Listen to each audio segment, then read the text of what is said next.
Plaintiff Ariel Hughes grew up in Detroit, and she worked hard her entire life to stay on the right path. Ariel claims when she started dating the defendant, she thought he was her dream guy, and they even talked about getting married and having children. However, they broke up over financial problems, and Ariel's suing him today for breach of contract. Defendant Andrew Bryant says Ariel was the greatest woman he's ever dated because she always wanted the best for him. Andrew admits that he's still in love with Ariel and hopes they can reconcile after this case is over.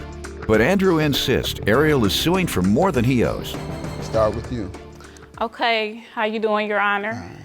Okay, I'm from the east side of Detroit, and so all my life I tried my best to stay on the right path. I was on an honor roll, I was a part of the National Honor Society, and so I just tried my best to stay out of trouble. I'm in school, going full-time. I'm pursuing my bachelor's in information technology and security. I got 2 jobs, catching them up back and forth, have my own place, paying my own rent and bills. Thank you. Yeah, I'm just trying to pay my way through school. I'm a good girl. How long have you known him, the defendant? I had known him for 3 years. Where'd you all meet? So we met on social media. You all started dating then? Yes, we did. How was that? Like the beginning, it was good. He got along with my family, I got along with his. He even helped my mom with her workshops, and so we had a very good relationship.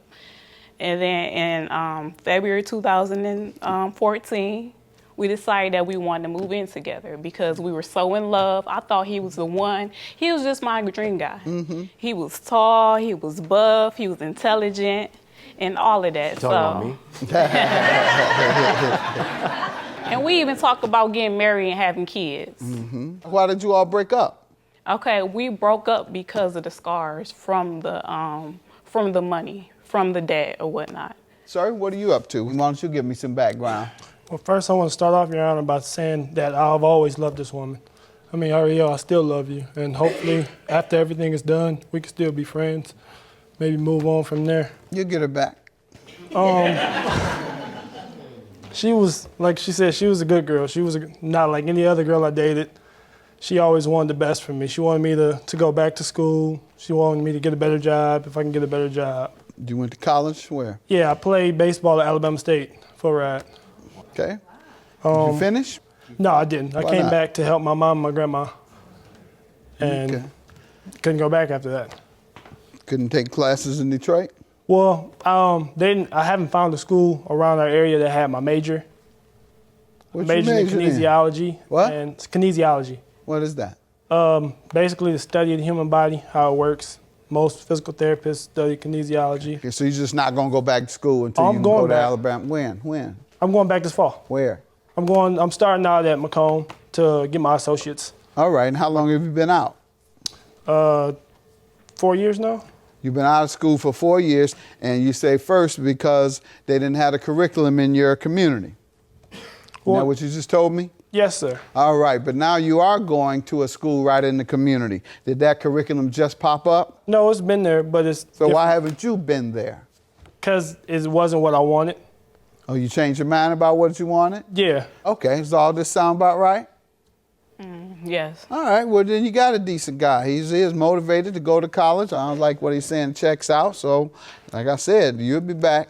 Why do you say you broke up, sir? She says it's because of the money issue. It was. Why do you say? Same thing? Yeah, it was the money. After we got evicted, we tried to keep our relationship going, but it just never was the same. Why were you all evicted? What happened with the money there? You lost the job? Something changed? What changed? I switched jobs in the middle of us living there, and then we had a lot of things come up in the middle of us living there that I had to pay for.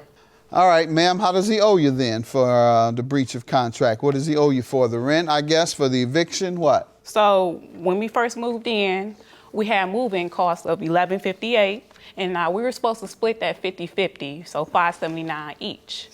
But during that time, his check got delayed. So we made a verbal agreement. Delayed why? At the time, I don't know, you would have to ask him about that. Well, he was When working. somebody owes you money and they say their check get delayed, ask them why, and then try to help them work it out. Well, after Even if you got to call the job. All right. Go ahead, though. So he said he'd pay when? Okay, so he said that he would pay me within a month once he got his check. And then from there, he was supposed to pay me back within a month, but he never did. And so the rent was $660. And so before we moved in, we made a verbal agreement that he would be responsible for the rent and I would just pay the utilities and the household items. So I kept up my part of the bargain, but he didn't keep up his part of the bargain. And so time went on. And we received letters saying that we were. What was he telling you about his part, his share? I thought everything was fine. I didn't know everything was fine until I got the letter. And so the letter said that he was behind on rent. And so he was telling me all along that he was paying the rent. Oh, okay. All right. And how did he come to owe you today? Because of him not paying the rent, we got evicted. Okay. And then from there, we was in debt. So we made a three-way call to the debt collection, and then he made a verbal agreement that he would pay $250 a month to pay off the rent. The back rent. And then from there, he only made 2 payments. He paid it in September and December, and the rest I had to pay by myself. That's not true. All right, sir, what do you want to tell me about payment? I know I owe the initial move-in cost, the $579. I recently gave her $100 towards that. But as far as the rest of the payments, I made more than 1 payment or more than 2 payments. I started out the first few payments of the $250 a month, and then I lost my job in October on Halloween, so she paid November, and then I paid December, and she paid the rest of the months. So the only month you alleged between August and December you failed to pay was November? Yes. All right, and you say what now? I have the email from the collection agency about how many payments I made. And I also have the confirmation numbers. I see it.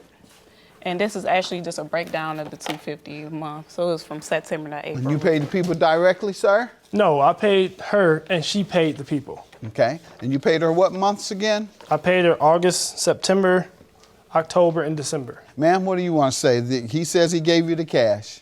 Now, Your Honor, the payments didn't start until September. As you can see on the sheet, it's a breakdown from September to April. So August, he never made a payment because it never existed. And sir, what do you say to that? And I actually had the confirmation.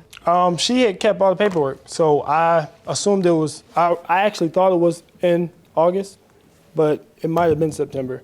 You're being a little sketchy now, sir. So I'm going to go with her calculations. $1,965. She has evidence here that she paid every month. And so I'm going to go with the person who is not sketchy and who has it in writing. Judgment for the plaintiff. Have a good day.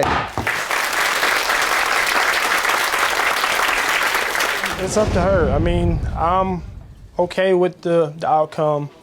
I love her. I've always loved her. Hopefully, we can at least be friends. I just don't like the fact that you lied to me. And so with that, I just can't trust you.